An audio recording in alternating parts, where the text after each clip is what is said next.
Welcome, everybody. Today we're going to talk about the two most used beats in all of pop and rock. And they're not even hard to play. So let's get to it.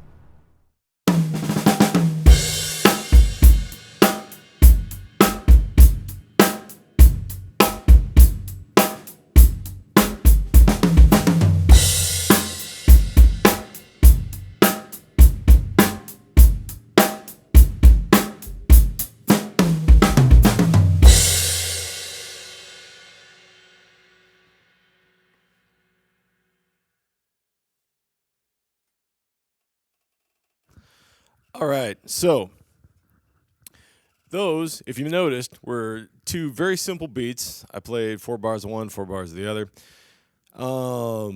Those two beats have been used in countless top 40 hits for decades, even into today. I mean, even if you look at hip hop artists or rap artists, those two beats are the basis of what they're putting into their computers. So today I want to go over them. They're not hard. They're extremely easy, and they're really just a step away from my former video. And if I can get the cards working right, I'm going to put a link to it up here somewhere. This will be new for me, putting the card up on YouTube. Anyway, so it's really one step away from that last eighth note beat that I played or that I taught you. So let's go over what that was. Now, the original eighth note beat was 4 beats on the bass drum,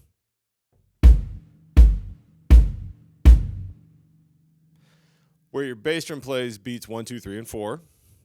Your snare drum was playing beats 2 and 4 with your left hand, so I'll do it left-handed. So it was playing 1, 3, 4, 1, 2, 3, 4. Okay?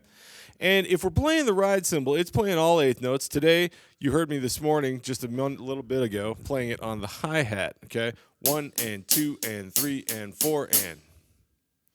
So what we're going to do now is, the only thing we're going to change is we're going to change the bass drum.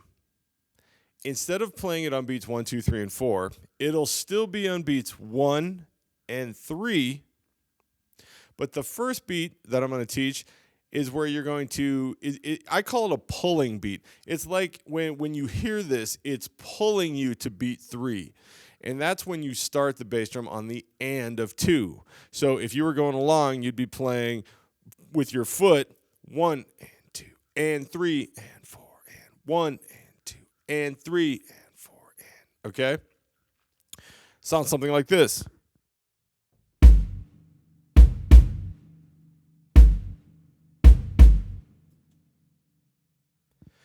When we put this all together, nothing changed in the hands. We still have eighth notes on the hi-hat. We still have beats 2 and 4 on the snare drum.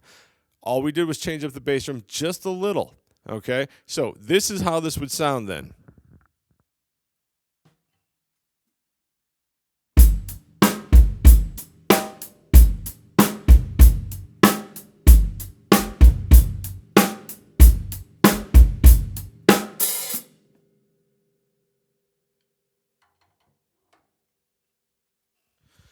The next beat, I like to call it, I like to say that it's a pushing beat because it actually starts on 3 and then you play the and after 3. So instead of what we just did, which was 1, 2, and 3, 4, 1, 2, and 3, 4, this one now pushes and it goes like this: 1, 2, 3, and 4, 1, 2, 3, and 4, and 1, 2, and 3, and 4, and. All right. All we did was 3 is still the same. Instead of putting an eighth note before it on the bass drum, we're taking that away and we're putting it after it. So we're pushing. We're on 3 and we're pushing into beat 4. Okay? It's a pushing effect. So it goes like this.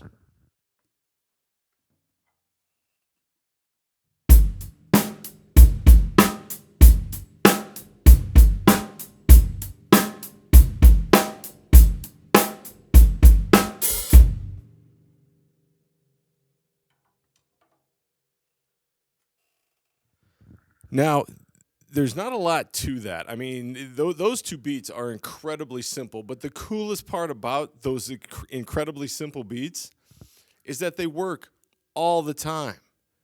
They work for all kinds of stuff. They've been working for decades, and they still work today. Even if you're going to play with a band and they're going to play some harder tunes that isn't the beat, either one of those, more than likely, one of those two is the base of the beat you're trying to play. Therefore, you should be able to get through any song, really, that's a straight eighth note tune, and have at least be able to play with the band, at least give them something while you're still learning the rest of the beat around it. I hope that makes sense. If you've got any questions, please put them in the comments below.